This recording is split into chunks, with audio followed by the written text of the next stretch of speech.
Hello friends, ये जो है कक्षा 11 वालों के लिए केमिस्ट्री के पाठ 3 का लेक्चर नंबर 8 है ना। इसके पहले आपने क्या पढ़ा है? लेक्चर नंबर 7 पढ़ा है।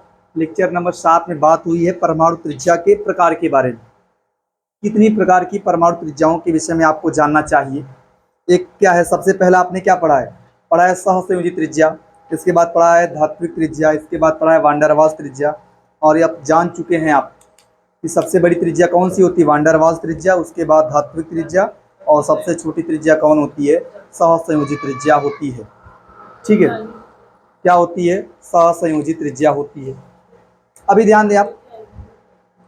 अच्छा, आप देखो परमाणु त्रिज्या के विषय में सामान्य केस आप क्या जानते हैं कि परमाणु त्रिज्या आवर्त में बाएं से दाएं, लेफ्ट से राइट चलने पर जो है परमाणु त्रिज्या घटती है, और किसी समूह में ऊपर से नीचे चलने पर परमाणु त्रिज्या बढ़ती है। तो इस हिसाब से अगर आप lithium, beryllium, boron, carbon, nitrogen, oxygen, fluorine ऐसे जाते हैं नियान तक, तो नियान की त्रिज्या कम होनी चाहिए सबसे। अगर आप नियम के हिसाब से बात करें तो लिथियम से कम बेरिलियम की, फिर बोरान की, फिर कार्बन की, फिर नाइट्रोजन की, फिर ऑक्सीजन की, फिर फ्लोरीन की, फिर नियान की होनी चाहिए। लेकिन वास्तव में क्या होता है कि जो अक्रिय गैस ना कहें आप, अपने भाषा में क्या कहें, उत्कृष्ट gas, helium, neon, argon, krypton, xenon, radon, इन सब की परमाणु त्रिज्या सबसे अधिक होती है। क्यों? क्योंकि इनमें कौन सा त्रिज्या पाया जाता है? वान डेर वाल्स त्रिज्या। वान डेर वाल्स त्रिज्या, यही आपको याद रखना है। तो ये नियम लगेगा लिथियम से लेके केवल फ्लोरीन तक। लिथियम से लेके फ्लोरीन तक जाएंगे तो परमाणु त्रिज्या घटती चली जाएगी, लेकिन जैसे ही नियान पे आएंगे उसकी त्रिज्या क्या रहेगी? सबसे अधिक, लिथियम से भी अधिक। और का सबसे अधिक वान डेर वाल्स त्रिज्या सबसे अधिक होती है। ठीक है, तो अगर आप सोडियम से आर्गन तक जाते हैं, सोडियम से लेके अगर आप जाएंगे क्लोरीन तक, सोडियम से लेके क्लोरीन तक, तो परमाणु त्रिज्या घटेगी, लेकिन आर्गन की परमाणु त्रिज्या क्या रहेगी? सबसे अधिक। क्यों? क्योंकि वहां क्या पाया जाता है? वान डेर वाल्स त्रिज्या। यही नोटिस पॉइंट आपको लिखवाया गया है कि क्या परमाणु त्रिज्या जो है सामान्यतः आवर्त में बाएं से दाएं चलने पर घटती है, किंतु उत्कृष्ट गैसों की परमाणु त्रिज्या जो है वान डेर वाल्स त्रिज्या के पाए जाने की वजह से क्या होता है? सर्वाधिक होता है। आप इसको ब्रैकेट में लिख सकते हैं, उत्कृष्ट गैसों की परमाणु त्रिज्या किसके पाए जाने के कारण सर्वाधिक होता है।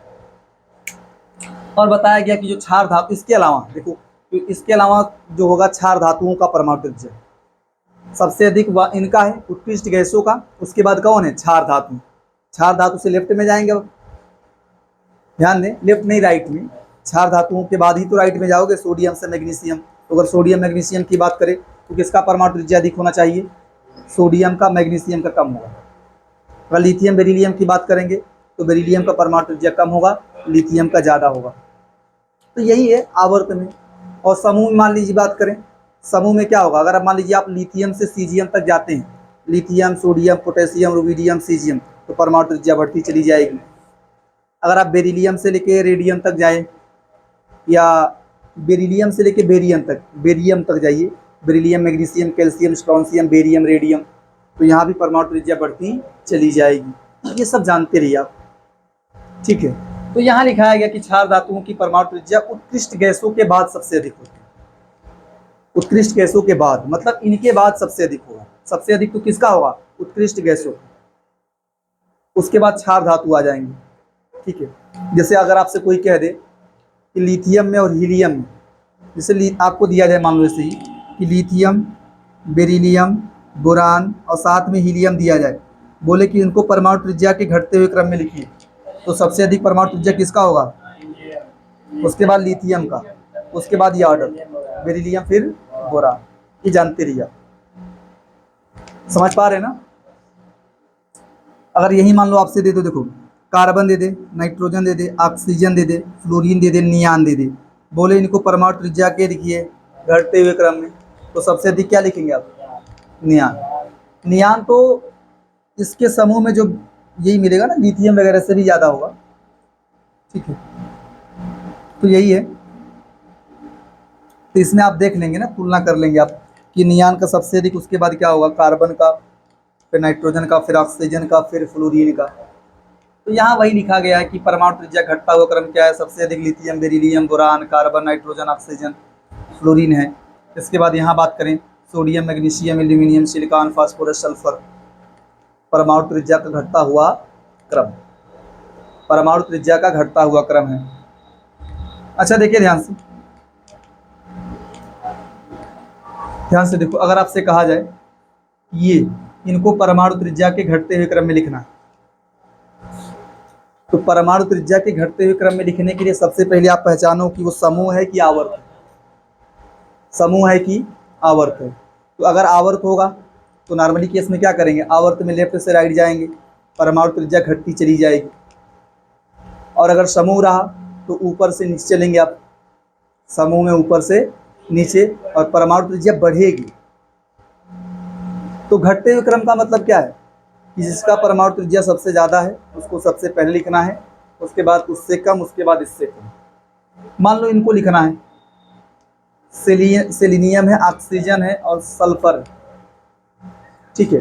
तो क्या लिखेंगे पता है, पहले पहचानो कि ये क्या है, ये समूह है, 16वां समूह है। ऑक्सीजन, सल्फर, सेलेनियम ये एक ही समूह के तत्व हैं, आवर्त के नहीं है, एक ही आवर्त के नहीं है, एक ही समूह के। तो पहले पहचानो कि वो एक ही समूह के हैं कि एक ही आवर्त के हैं। अगर कार्बन, नाइट्रोजन, ऑक्सीजन, फ्लोरीन दिया जाए तो ये सब एक ही आवर्त के होंगे।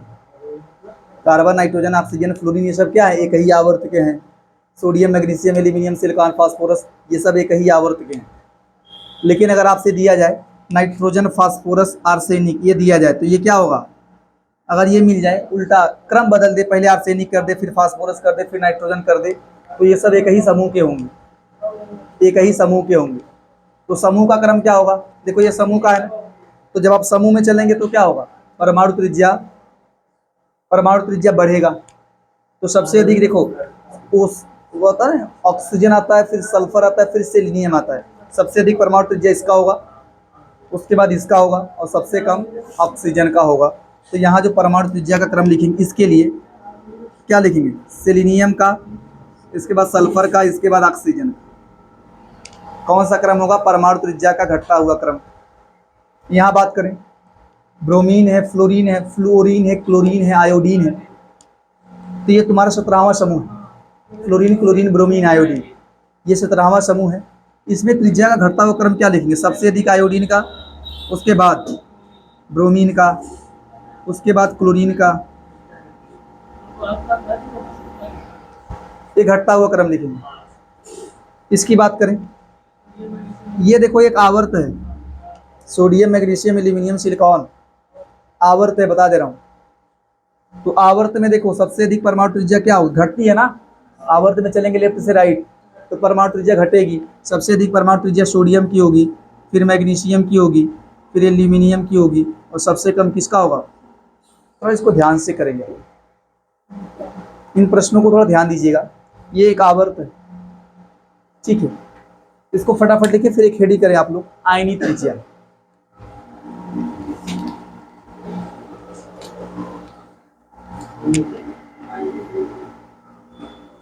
परमाणु त्रिज्या का अगला प्रकार है क्या, आयनी त्रिज्या, आयनों की त्रिज्या।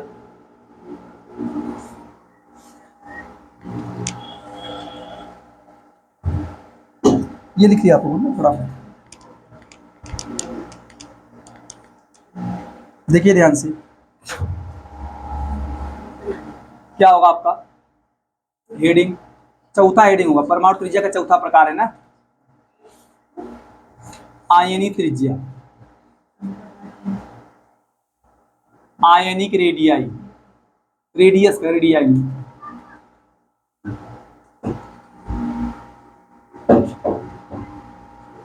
आयनों की त्रिज्या,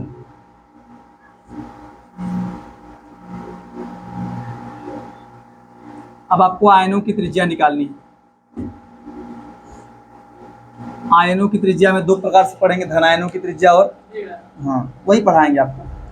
आयन कैसे बनता है कि जब कोई परमाणु जो है इलेक्ट्रॉन का त्याग कर दे या इलेक्ट्रॉन को ग्रहण कर ले, ठीक है, तो क्या बनता है आयन, ठीक है। लिख भी सकते हैं आप लोग, परमाणु द्वारा इलेक्ट्रॉन ग्रहण या त्याग देने के पश्चात परमाणु द्वारा इलेक्ट्रॉन के त्याग या ग्रहण के पश्चात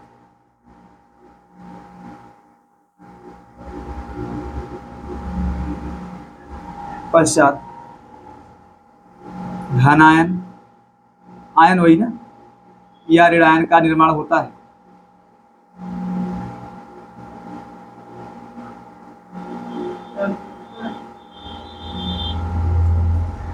का निर्माण होता है।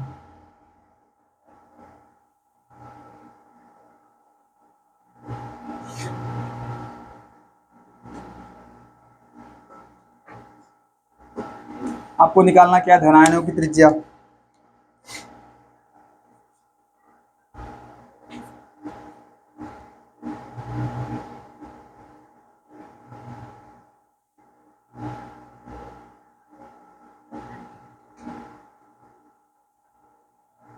धनायनों की त्रिज्या, या इसको क्या अपने भाषा में आप बोल सकते हैं, धनायनी त्रिज्या भी कह सकते हैं। धनायनी त्रिज्या।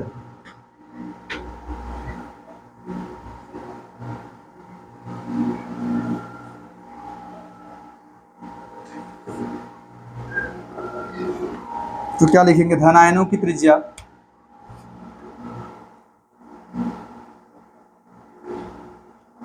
धनायनों की त्रिज्या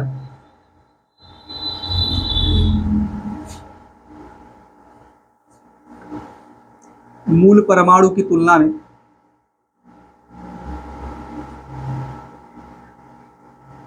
धनायनों की त्रिज्या मूल परमाणु की तुलना में प्रभावी नाभिकीय आवेश के अधिक होने के कारण नाभिकीय आवेश के अधिक होने के कारण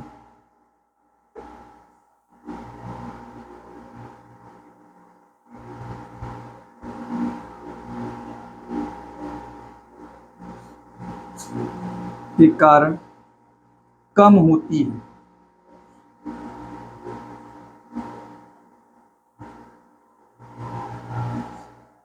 तथा नीचे लिखिए, धनायनों पर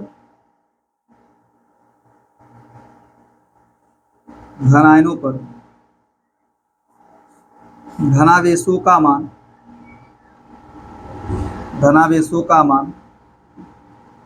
बढ़ने पर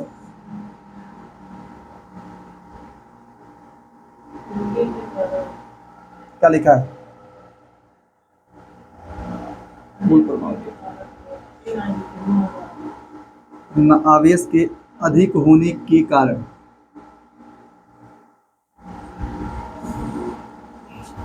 क्या लिखा, धनायनों पर धनावेशों का मान बढ़ने पर परमाणु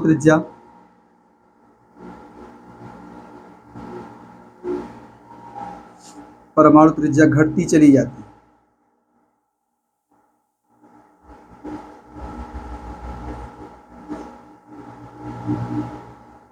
भाई वो तो परमाणु तो है ही वो।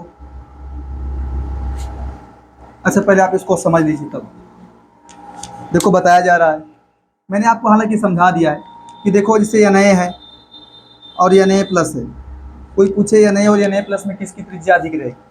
देखो सामान्य केस में देखो, जैसे यहाँ 11 प्रोटॉन है 11 इलेक्ट्रॉन है, यहाँ पे 11 प्रोटॉन इलेक्ट्रॉन 10 ही है, तो यहाँ पे प्रभावी नाभिकीय आवेश का मान ज़्यादा रहेगा, यहाँ पे प्रभावी नाभिकीय आवेश का मान कम रहेगा। देखो यहाँ प्रभावी नाभिकीय आवेश कम रहेगा और यहाँ प्रभावी नाभिकीय आवेश ज़्यादा रहेगा, तो जहाँ अट्रैक्शन फोर्स ज़्यादा रहेगा उसकी त्रिज्या क्या हो जाएगी, कम। तो यही बताया गया कि धनावेश अगर कोई परमाणु से प्लस आता है, उसकी त्रिज्या जिस परमाणु से वो बना है, ये धनायन है ना, सोडियम से ही बना है, तो यही बताया जा रहा है कि जिस परमाणु से धनायन बना रहेगा, मूल परमाणु बोल दो उसको, उससे उसकी त्रिज्या कम रहेगी। धनायन की त्रिज्या उस परमाणु से कम रहेगी जिससे वो बना है। यही लिखा गया कि धनायनों की त्रिज्या मूल परमाणु की तुलना में प्रभावी नाभिकीय आवेश ज़्यादा होने के कारण, मतलब इनमें प्रभावी नाभिकीय आवेश ज़्यादा होता है और त्रिज्या क्या रहती है, कम। बस समझना है। और जैसे जैसे प्लस बढ़ता जाएगा त्रिज्या, हाँ प्रभावी नाभिकीय आवेश वैसे वैसे बढ़ता चला जाएगा और त्रिज्या कम होती चली जाएगी। बस आपको याद रखना है, बस ई प्लस जैसे बढ़ेगा त्रिज्या कम होती जाएगी, चली जाएगी साथ। देखो अच्छी फटाफट, तो यहाँ जैसे में क्या लिखेंगे, सोडियम और Na प्लस में किसकी त्रिज्या ज़्यादा रहेगी, सोडियम की।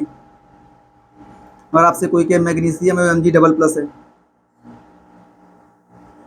कोई कहे एल्यूमिनियम है Al ट्रिपल प्लस है। ऐसी एक फर्स्ट कंडीशन। अच्छा मान लीजिए, ध्यान से देखिए आप, सेकेंड कंडीशन क्या है। जैसे अगर आपसे कोई कहे Na प्लस है और Mg डबल प्लस है, Al ट्रिपल प्लस है और Si पे 4 प्लस है, इसमें पूछे किसकी त्रिज्या ज़्यादा रहेगी। हाँ, प्लस जैसे बढ़ती चली जाएगी त्रिज्या कम होती चली जाएगी। प्लस की संख्या, धनावेश की संख्या बढ़ेगा, त्रिज्या कम हो जाएगा। सबसे कम त्रिज्या किसका रहेगा, इसका, और सबसे अधिक, हाँ ये थोड़ा जानते रहिए ध्यान से कि सबसे अधिक त्रिज्या इसका होगा और सबसे कम इसका। त्रिज्या का ये घटता हुआ क्रम रहेगा। लिख लो लिख लो फटाफट।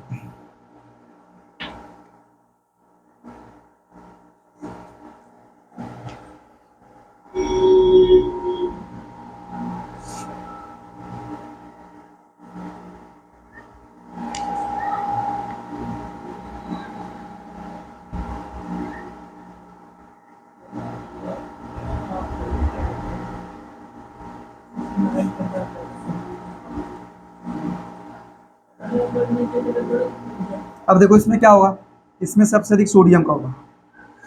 देखो इन तीनों में सबसे अधिक सोडियम प्लस का होगा, लेकिन जब सोडियम प्लस की तुलना इससे करो तो सोडियम का ज़्यादा होगा। ठीक है, इसको लिख लें फटाफट।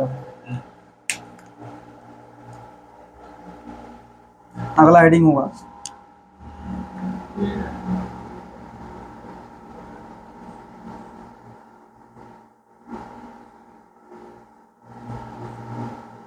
ऋणायनों की त्रिज्या।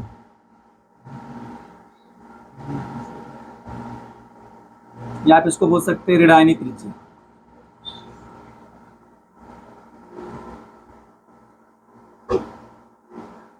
तो इसमें क्या लिखेंगे, ऋणायनों की त्रिज्या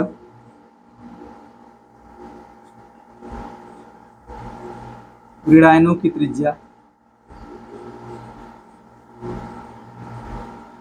मूल परमाणु की तुलना में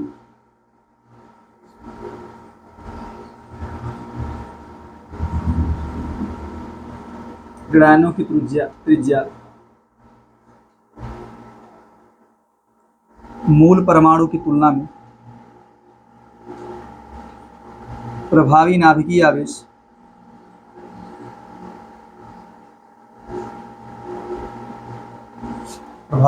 आवेश के कम होने के कारण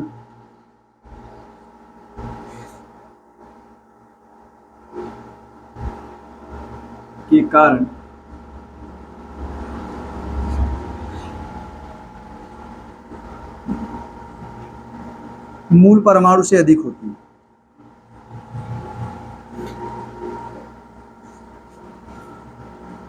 मूल परमाणु से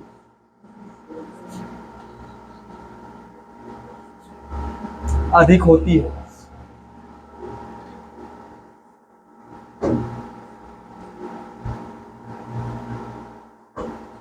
अगला क्या है, ऋणायन पर ऋणावेशों का मान बढ़ने पर ऋणावेश का मान बढ़ने के साथ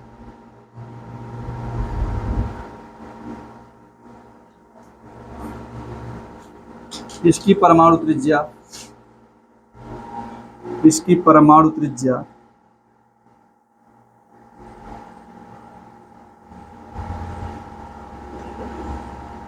बढ़ती चली जाती है।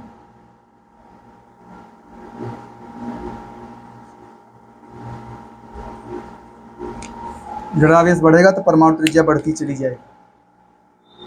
कंडीशन क्या है, फर्स्ट कंडीशन है,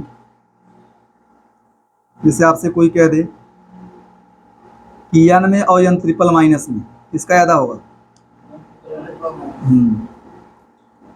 और O में O2 माइनस है, तो यहाँ प्रभावी नाभिकीय आवेश का मान कम, माइनस बढ़ने पर प्रभावी नाभिकीय आवेश का मान कम होता जाता है। तीसरा क्या है, मान लीजिए F और F माइनस में, तो F माइनस का ज़्यादा होगा। एक मान लो प्रश्न दिया जाए आपसे, इसको एक ही केस मान लीजिए आप, फर्स्ट थिंग मान। दूसरा केस क्या है कि मान लीजिए आपके पास दिया जाए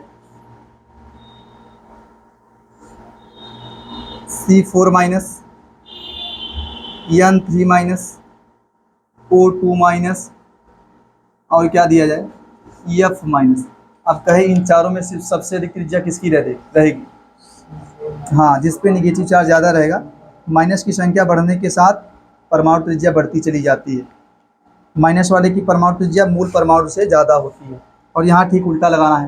प्लस वाले की धनायन की परमाणु त्रिज्या उसके मूल परमाणु से कम होती है, धनायन की परमाणु त्रिज्या उसके मूल परमाणु से कम होती है, और धनावेशों की संख्या बढ़ने के साथ कम होती चली जाती। यहाँ उल्टा है कि जो ऋणायनों की त्रिज्या होती है उसके मूल परमाणु से ज़्यादा होती है, और ऋणावेश बढ़ने के साथ बढ़ती चली जाती है। तो यहाँ सबसे अधिक परमाणु त्रिज्या इसका रहेगा, फिर इसका, फिर इसका। तीसरा केस मान लीजिए आपको P ट्रिपल माइनस दे दिया जाए, S डबल माइनस दे दिया जाए, Cl माइनस दे दिया जाए, तो फिर आराम से आप सॉल्व कर लेंगे। देखो फटाफट ध्यान दीजिए आप, अगर एक ही समूह का, तो ये जानते रहो, ये सब कुछ जानते रहो, और आप इसके अलावा एक चीज़ और जानते रहिए, अगर एक ही समूह का धनायन हो चाहे एक ही समूह का ऋणायन हो, उसकी परमाणु त्रिज्या जो होगी वो समूह में ऊपर से नीचे चलने पर बढ़ेगी। एक ही समूह का, किसी एक ही समूह का धनायन, जैसे Li plus Na plus K plus Rb plus Cs plus, अगर यही एक ही समूह के हैं, इनकी जो त्रिज्या होगी वो क्या होगी, हाँ, समूह में ऊपर से नीचे जाने पर बढ़ेगी।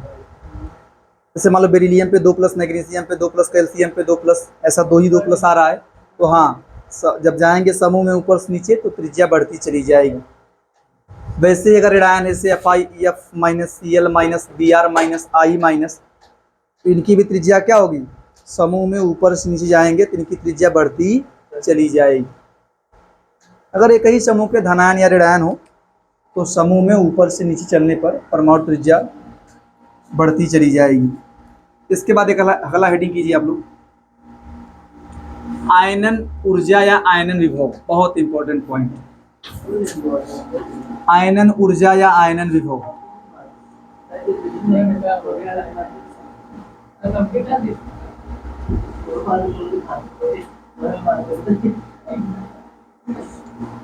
क्या होगा देखिए फटाफट। आयनन ऊर्जा, आयनन ऊर्जा या आयनन विभव, अंग्रेजी क्या है, आयोनाइजेशन एनर्जी, अंग्रेजी क्या है, आयोनाइजेशन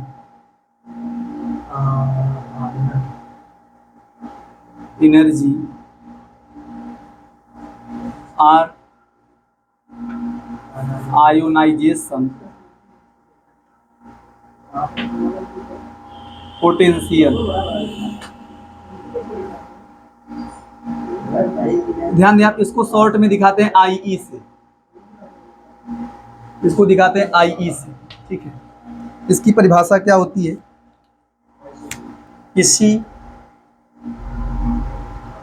किसी विलग गैसीय परमाणु,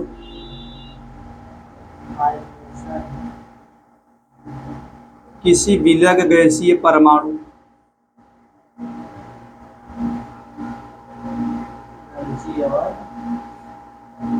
अंग्रेजी है isolated gaseous atom, gaseous atom के बाह्य कोश से, बाह्य कोश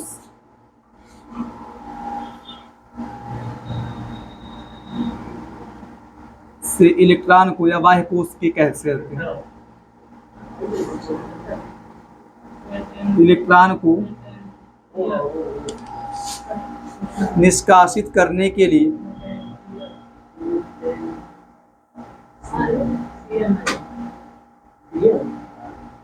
निष्कासित करने के लिए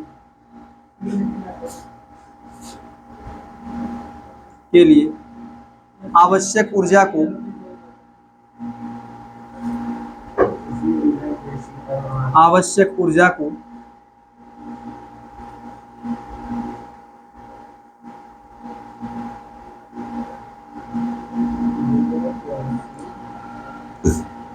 को क्या कहा जाता है? आयनन ऊर्जा कहा जाता है। आयनन ऊर्जा कहा जाता है।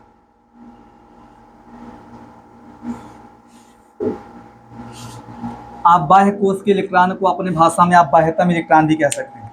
किसी विलग गैसीय परमाणु के बाह्यतम इलेक्ट्रॉन को ये भी कह सकते हैं।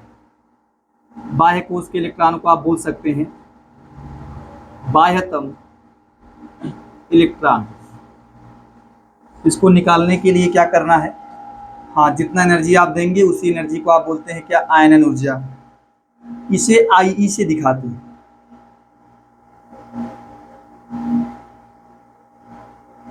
IE से प्रदर्शित करते हैं।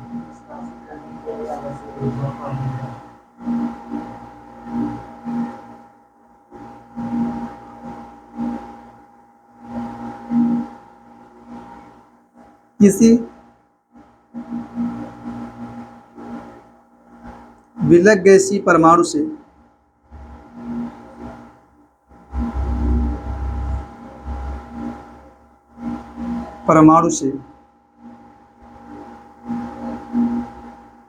प्रथम इलेक्ट्रॉन निकालने के लिए, प्रथम मतलब हाँ पहला, मतलब जैसे मान लो 4-5 इलेक्ट्रॉन है तो आप पांचों साथ में नहीं निकाल सकते, या 2 इलेक्ट्रॉन निकालना दोनों साथ में नहीं होता है। आप यही सीखेंगे। जैसे आप बोलते हैं कि मैग्नीशियम 2 इलेक्ट्रॉन निकाल देता है, लेकिन मैग्नीशियम दोनों इलेक्ट्रॉन साथ में नहीं निकालता। पहले एक निकालेगा फिर अगला निकालता है। ठीक है, तो यही बताया जा रहा है कि किसी विलग गैसीय परमाणु के प्रथम इलेक्ट्रॉन को निकालने के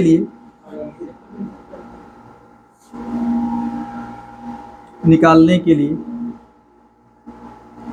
आवश्यक ऊर्जा को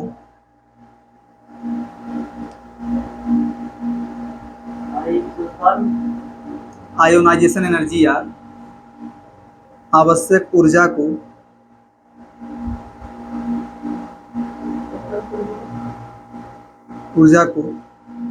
प्रथम आयनन ऊर्जा,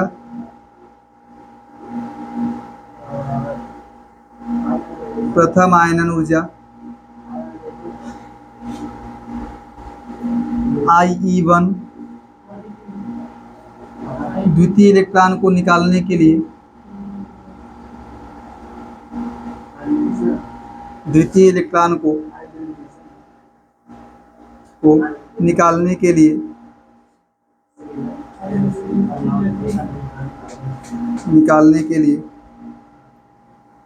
आवश्यक ऊर्जा को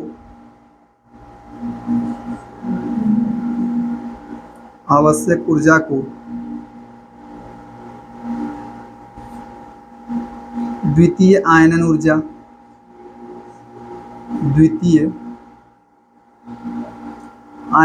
ऊर्जा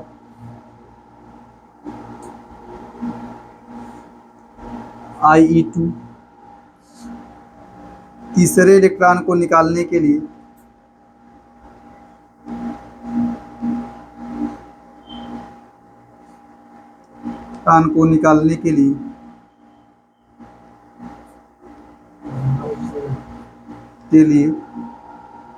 आवश्यक ऊर्जा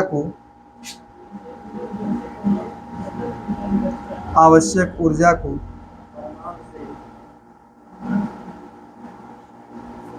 तृतीय आयनन ऊर्जा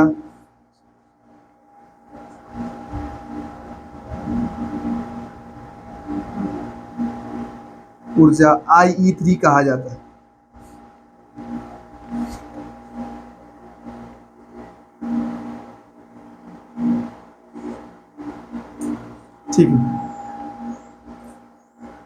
यहाँ ध्यान दें, आयनन ऊर्जा में जानते रहे कि IE1 से बड़ा IE2 का मान होता है और IE2 से बड़ा IE3 का मान होता है, या आप इसको उल्टा भी कह सकते हैं कि IE3 is greater than IE2 और IE2 का वैल्यू होता है IE1 से ज़्यादा। इसका मतलब मैं समझा रहा हूँ। यहाँ एक विशेष पॉइंट जानते रहिए, आयनन ऊर्जा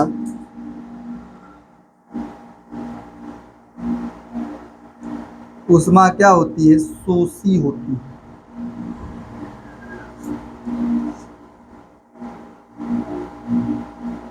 ठीक है, अच्छा पहले आप समझ लीजिए फिर आराम से लिखिए। देखो आयनन ऊर्जा क्या है, बताया जा रहा है किसी विलय गैसीय परमाणु के बाह्यतम कोश से इलेक्ट्रॉन को निकालना है। बाह्यतम कोश से इलेक्ट्रॉन को निकालने के लिए जितना एनर्जी आप देंगे उसी एनर्जी को आप क्या बोलते हैं, आयनन ऊर्जा। इसमें आप इस वर्ड को समझिए कि विलय गैसीय परमाणु क्या है। कि मान लो अगर कोई परमाणु है, मैं यम मान ले रहा हूँ, यम, कोई परमाणु यम है ठोस अवस्था में, अगर उसी परमाणु को किस में चेंज कर दिया जाए, गैसीय अवस्था में। कोई परमाणु यम है जो कि किस अवस्था में है, ठोस अवस्था में है, तो उसको किस में चेंज कर दिया जाए, गैसीय अवस्था में। इसी का नाम क्या हो जाएगा, विलय गैसीय परमाणु। विलय का मतलब अलग, कोई अकेला परमाणु हो ठोस अवस्था में हो, उसको गैसीय अवस्था में चेंज कर दिया जाए तो उसी का नाम क्या हो जाएगा, विलय गैसीय परमाणु। और यहाँ इसके देखो, ये ठोस को गैस में कन्वर्ट करना होता है, तो ठोस के गैस में परिवर्तित होने की प्रक्रिया को कहा जाता है ऊर्ध्वपातन। क्या कहा जाता है, ऊर्ध्वपातन कहा जाता है। और इस प्रक्रिया के लिए एनर्जी जितना दिया जाता है उस एनर्जी को बोलते हैं ऊर्ध्वपातन एंथैल्पी। हाँ, मतलब इस प्रक्रिया में भाई एनर्जी देगा, ठोस को गैस में कन्वर्ट करने के लिए एनर्जी देना ही पड़ेगा।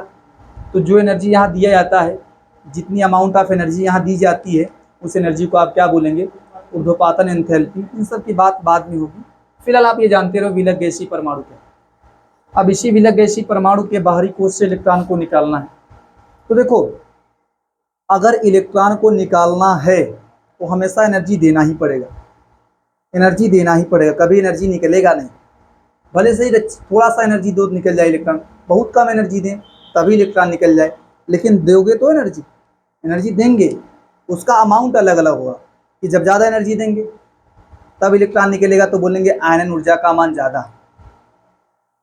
अगर किसी परमाणु से इलेक्ट्रॉन, विलय गैसीय परमाणु से इलेक्ट्रॉन कम एनर्जी देने पर ही निकल जाते तो उसे क्या बोलेंगे कि इसके आयनन ऊर्जा का मान कम है, यहाँ हमने कम एनर्जी खर्च किया है।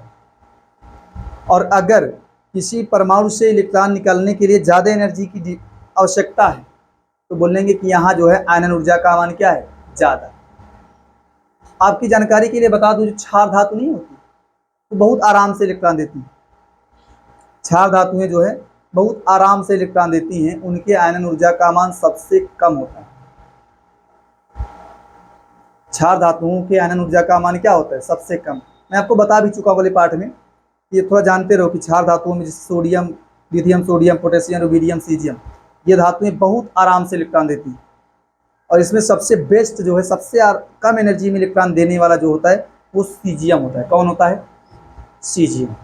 सीजियम का जो है आयनन ऊर्जा का मान सबसे न्यूनतम होता है, सबसे न्यूनतम मतलब कम ही एनर्जी पर देने पर इलेक्ट्रॉन निकल जाते हैं। आयनन ऊर्जा का मान कम होने का मतलब समझिए आप लोग ना, कि कम एनर्जी देने पर इलेक्ट्रॉन निकल जा रहे हैं। आयनन ऊर्जा का मान ज़्यादा देने का मतलब क्या है, ज़्यादा एनर्जी देंगे तब इलेक्ट्रॉन निकलेगा। अभी देखो ध्यान से सुन लो, इसे IE से दिखाते हैं। बता रहे कि अगर कोई विलय गैसीय परमाणु उसका एक इलेक्ट्रॉन निकालने के लिए जो एनर्जी देंगे उसको बोलते हैं IE1, first ionisation energy. First ionisation energy, प्रथम आयनन ऊर्जा कहते हैं। कि विलय गैसीय परमाणु के बाहरी कोश से अगर एक इलेक्ट्रॉन निकालना है, अगर दूसरा निकालना तो बोलेंगे द्वितीय आयनन ऊर्जा IE2, तीसरा निकालना है तो क्या बोलेंगे, तृतीय आयनन ऊर्जा IE3। लेकिन अच्छा ध्यान दो, सुनो ध्यान से। जैसे मान लीजिए कोई परमाणु यम है, अगर कोई परमाणु यम है यहाँ से अगर आपने एक इलेक्ट्रॉन निकाला तो उसको जानते हैं, उसको बोलेंगे IE1 है, क्या कौन सा वैल्यू है। लेकिन एक इलेक्ट्रॉन निकालने के बाद ये M प्लस बनेगा। सुनो ध्यान से, जैसे कोई परमाणु है, अगर उससे एक इलेक्ट्रॉन निकाल रहे हैं तो एक इलेक्ट्रॉन के निकालने के लिए जो एनर्जी देंगे उसको बोलेंगे IE1।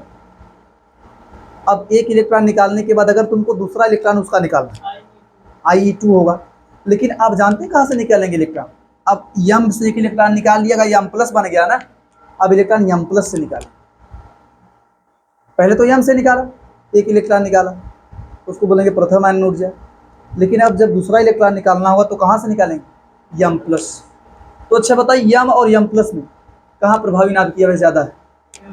हाँ, M प्लस। पॉजिटिव चार्ज बढ़ने पर प्रभावी नाभिकीय आवेश ज़्यादा हो, अट्रैक्शन फोर्स ज़्यादा है। तो यहाँ एनर्जी अगर इलेक्ट्रॉन को निकालना होगा ना, बड़ी मुश्किल से निकलेगा, क्योंकि अट्रैक्शन फोर्स ज़्यादा है, प्रभावी नाभिकीय आवेश ज़्यादा है।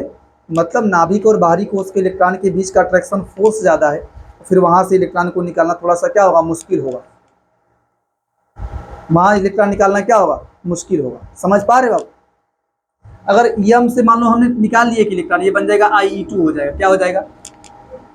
अब अगर दूसरा, फिर से अगला निकालना है, तीसरा निकालना है। तीसरा जहाँ से जानते हैं कहाँ से निकालेंगे, M डबल प्लस। M से निकालेंगे, M प्लस बनेगा, वो प्रथम आयन ऊर्जा होगा। अगर M प्लस से निकालेंगे द्वितीय आयन ऊर्जा, और अगर M डबल प्लस से निकाला जाए तो क्या हो जाएगा, तृतीय आयन ऊर्जा। यहाँ देखो, अगर इन तीनों की तुलना करें, सबसे छोटा आकार इसी का होगा, M डबल प्लस वाले का। यहाँ प्रभावी नाभिकीय आवेश बहुत ज़्यादा होगा। देखिए छोटा आकार है, नाभिक के पास है इलेक्ट्रॉन, वहाँ से इलेक्ट्रॉन को निकालना बड़ा मुश्किल। तो एनर्जी यहाँ भी खर्चा करेंगे आप, यहाँ भी खर्चा करेंगे, यहाँ भी खर्चा करेंगे, लेकिन सबसे अधिक एनर्जी कहाँ खर्चा करेंगे। समझ पा रहे हैं। जैसे नाभिक के पास परमाणु त्रिज्या छोटी होती चली जाएगी, प्रभावी नाभिकीय आवेश बढ़ता चला जाएगा, जो एनर्जी खर्च करेंगे उसका वैल्यू बढ़ता चला जाएगा, अर्थात आयनन ऊर्जा का मान क्या होगा, बढ़ता चला जाएगा। एनर्जी की डिमांड बढ़ती चली जाएगी, अर्थात क्या बढ़ता जाएगा, आयनन ऊर्जा। तो यही दिखाया गया कि जो आयनन ऊर्जा का क्रम होता है सबसे अधिक किसका होगा, IE3। IE3 का मान सबसे अधिक होगा, उससे कम IE2 का मान, और सबसे कम। समझ पा रहे हैं, इसको समझना है बहुत ध्यान से। हाँ, IE4 हो जाएगा, ठीक है, 5 हो जाएगा अगर आप ऐसे निकालें, क्या दिक्कत है। अब देखो ये बताया जा रहा है कि आयनन ऊर्जा हमेशा क्या होती है, इसमें उष्मा देना ही पड़ेगा, कभी उष्मा निकलने वाली बात नहीं होगी। ठीक है, लिखो लिखो, ये लिखा तो नहीं आपने।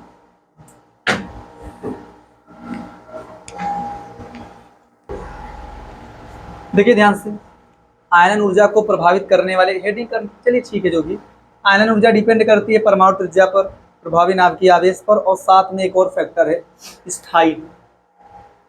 स्थायित्व। अगर किसी कक्षक का विन्यास स्थायी है, स्थायी कब होता है, जैसे मान लीजिए जब कक्षक पूरी तरीके से भरा हो, या पूर्ण भरा हो, या अर्ध भरा हो, उस केस में उसका स्थायित्व ज़्यादा होता है। आपने पढ़ा हुआ है, पूर्ण भरित कक्षक अथवा अर्धभरित कक्षकों का स्थायित्व ज़्यादा होता है। तो वही आपको फॉलो करना है, अभी लागू कराऊंगा कि स्थायित्व बढ़ने पर भी अगर स्थायित्व ज़्यादा है तो इलेक्ट्रॉन को निकालने के लिए ज़्यादा एनर्जी देना पड़ेगा।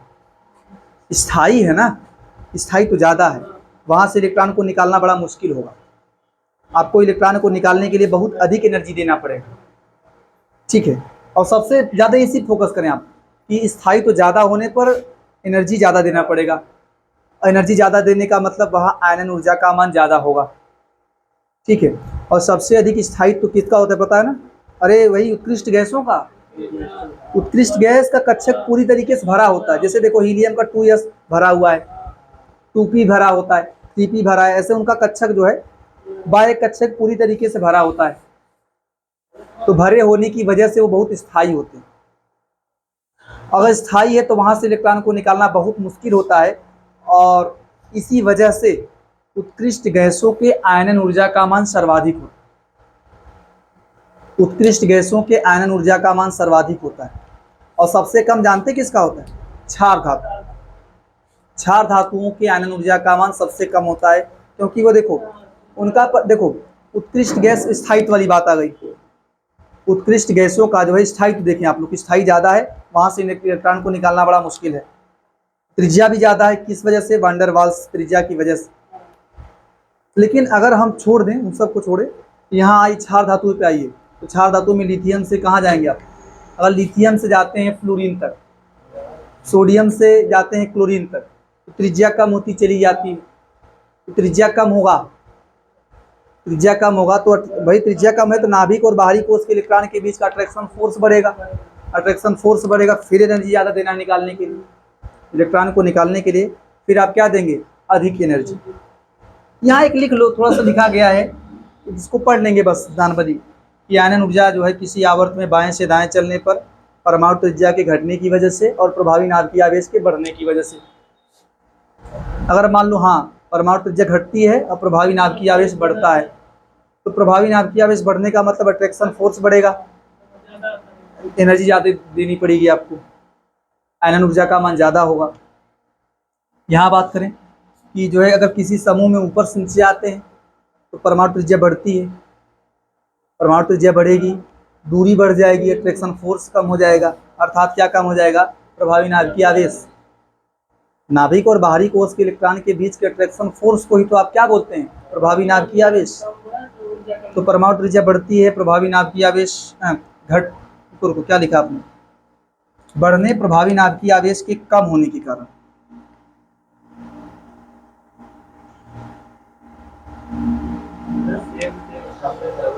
कारण जो है आयनन ऊर्जा घटती है, आयनन ऊर्जा घटती है। तो थोड़ा ध्यान दिया, मैं आपको यहाँ एक नोट पॉइंट लिखवा दे रहा हूँ कि जो क्षार धातु होते हैं क्या घटती है? अरे यार देखो, आयनन ऊर्जा किसी, या यहीं लिख लो ना कि कारण जो है आयनन ऊर्जा बढ़ती है, क्या दिक्कत है? बीच में ऐड कर लो। और यहाँ भी क्या करेंगे? आयनन ऊर्जा घटती है।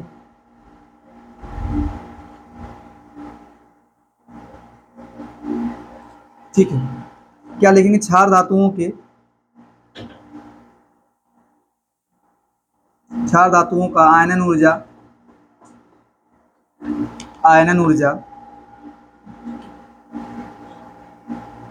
न्यूनतम तथा उत्कृष्ट गैसों का, उत्कृष्ट गैसों का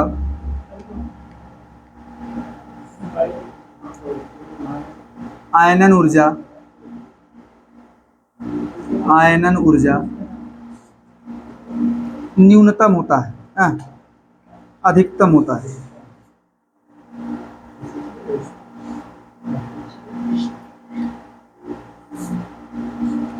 अब क्यों होता है? क्योंकि उसका स्थायित्व ज़्यादा होता है। अच्छा आपसे कोई पूछे, चलो मानता हूँ कि आयनन ऊर्जा जो है क्षार धातुओं का कम होता है, और फिर अगर आप समूह में ऊपर से नीचे आएंगे तो आयनन ऊर्जा का मान कम होता चला जाएगा, डिस्टेंस बढ़ेगी, कम एनर्जी देने पर ही इलेक्ट्रॉन निकलेगा। ध्यान से देखो, आयनन ऊर्जा मैं मानता हूँ कि क्षार धातुओं का कम है और उत्कृष्ट गैसों का ज़्यादा है। क्यों ज़्यादा है? क्योंकि वो स्थायी होती है। ठीक है, ज़्यादा होता है। लेकिन ठीक है, अगर आप समूह में ऊपर से नीचे जाएंगे तो त्रिज्या बढ़ेगी, डिस्टेंस बढ़ेगा। तो जब डिस्टेंस बढ़ेगा अट्रैक्शन फोर्स कम होगा, अर्थात कम एनर्जी देने पर ही इलेक्ट्रॉन आराम से निकल जाएगा। बोलेंगे आयनन ऊर्जा का मान कम। तो अगर आप किसी समूह में ऊपर से नीचे जाइए तो आयनन ऊर्जा का मान कम होता है। क्षार धातु का कम है, और उसमें भी अगर आप ऊपर से नीचे जाएंगे तो कम होता, आयनन ऊर्जा कम होता चला जाएगा। तो उसमें जो सीजियम नहीं, सीजियम धातु रट लें आप कि पूरी आवर्त सारणी में सीजियम धातु का आयनन ऊर्जा सबसे कम होता है। लेकिन स्थायित्व, हाँ लेकिन स्थायित्व वाली बात है ना यार। हाँ स्थायित्व देखना है। अगर परमाणु त्रिज्या देखोगे तो फिर हीलियम का कम हो जाएगा, उत्कृष्ट गैसों का कम हो जाएगा, लेकिन क्या देखना है? स्थायित्व। अब देखो, उत्कृष्ट गैसों का आप मानते हैं कि भाई इनका सबसे ज़्यादा है परमाणु आयनन ऊर्जा, आयनन ऊर्जा उत्कृष्ट गैसों का क्या है? बहुत ज़्यादा है। अब उसमें भी अगर आप ऊपर नीचे जाएंगे आयनन ऊर्जा का मान कम होता चला जाएगा, अर्थात सबसे हाई किसका होता है? हीलियम। ये रट लो कि पूरी आवर्त सारणी में हाईएस्ट आयोनाइजेशन एनर्जी किसका होता है? हीलियम का, और लोवेस्ट न्यूनतम सीजियम का। क्षार धातु का कम होता है, उनमें सबसे कम सीजियम, और उत्कृष्ट गैसों का ज़्यादा होता है, उसमें सबसे कम किसका होता है? देखो, नहीं, सबसे ज़्यादा किसका होता है? हीलियम। ठीक, इसको लिखें आप।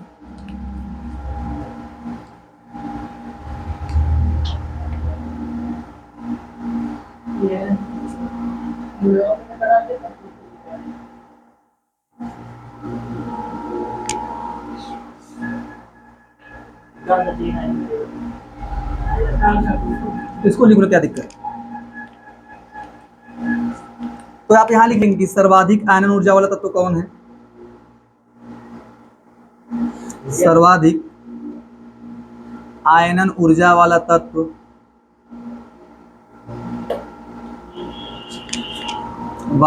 है हीलियम, और न्यूनतम आयनन ऊर्जा वाला तत्व कौन है?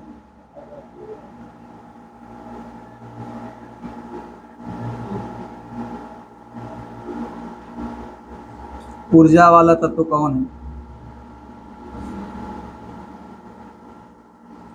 सीजियम।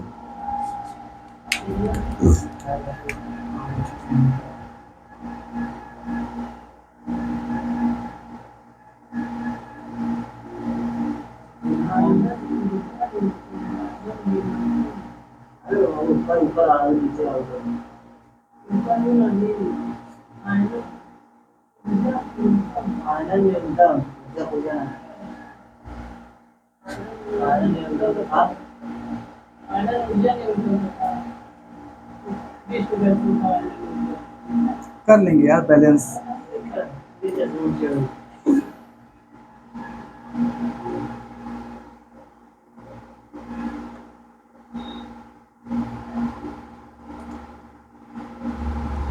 अच्छा देखो, आप जान चुके हो, ये समझ लो, आराम से देखो, आप ये जान चुके हो उत्कृष्ट गैसों का ज़्यादा होता है।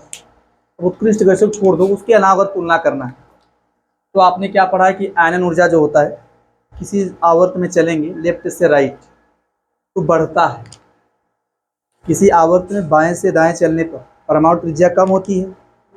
परमाणु त्रिज्या जब कम होगी तो अट्रैक्शन फोर्स बढ़ेगा। तो अट्रैक्शन फोर्स अगर बढ़ेगा तो इलेक्ट्रॉन को निकालने के लिए ज़्यादा एनर्जी देनी पड़ेगी। सामान्य नियम यही होता है कि अगर आप जो है किसी आवर्त में बाएं से दाएं जाएंगे तो परमाणु त्रिज्या के कम होने की वजह से अट्रैक्शन फोर्स बढ़ जाता है नाभिक और बाहरी कोश के इलेक्ट्रॉन के बीच, तो वहाँ आपको इलेक्ट्रॉन को निकालने के लिए ज़्यादा एनर्जी देनी पड़ेगी, अर्थात आयनन ऊर्जा का मान ज़्यादा होगा। कहाँ? आवर्त में, समूह में कम होगा। तो उस हिसाब से देखो, उस हिसाब से आप क्या सोचेंगे कि लिथियम, देखो लिथियम का आयनन ऊर्जा कम रहेगा, उससे ज़्यादा किसका रहेगा? आपके हिसाब से बता रहा हूँ। लिथियम के बाद बेरिलियम, फिर बोरान, फिर कार्बन, फिर नाइट्रोजन, फिर ऑक्सीजन, फिर फ्लोरीन, फिर अपना नियान हो जाएगा सबसे ज़्यादा, इसका है मानता हूँ। इसके बाद मान लीजिए आपने कह लिया सोडियम, ये दूसरा आवर्त है, और ये कौन सा तीसरा आवर्त है? दूसरा आवर्त है, और ये तीसरा आवर्त है।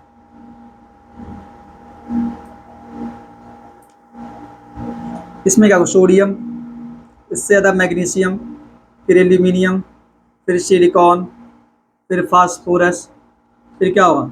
सल्फर, अरे यार, क्लोरीन, आर्गन। ऐसा होना चाहिए। ये ऑर्डर आपके हिसाब से होना चाहिए, लेकिन ध्यान दे, सुने आप लोग,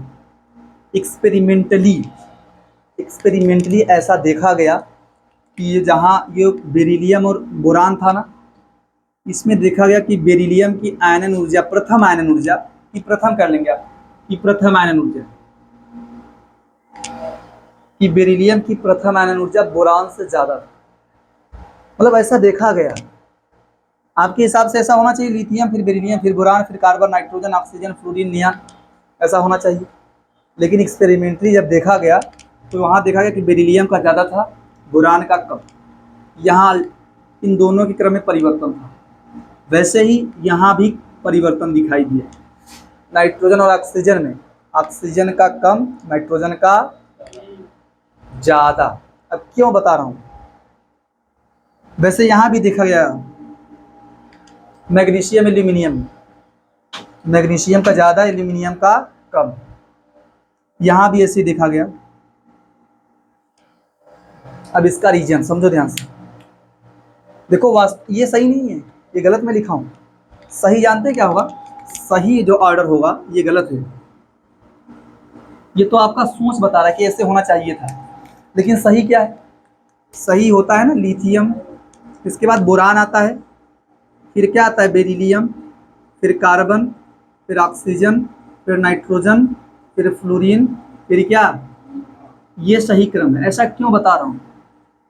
ऐसा यहाँ भी, यहाँ मिलता है सोडियम, उसके बाद कौन?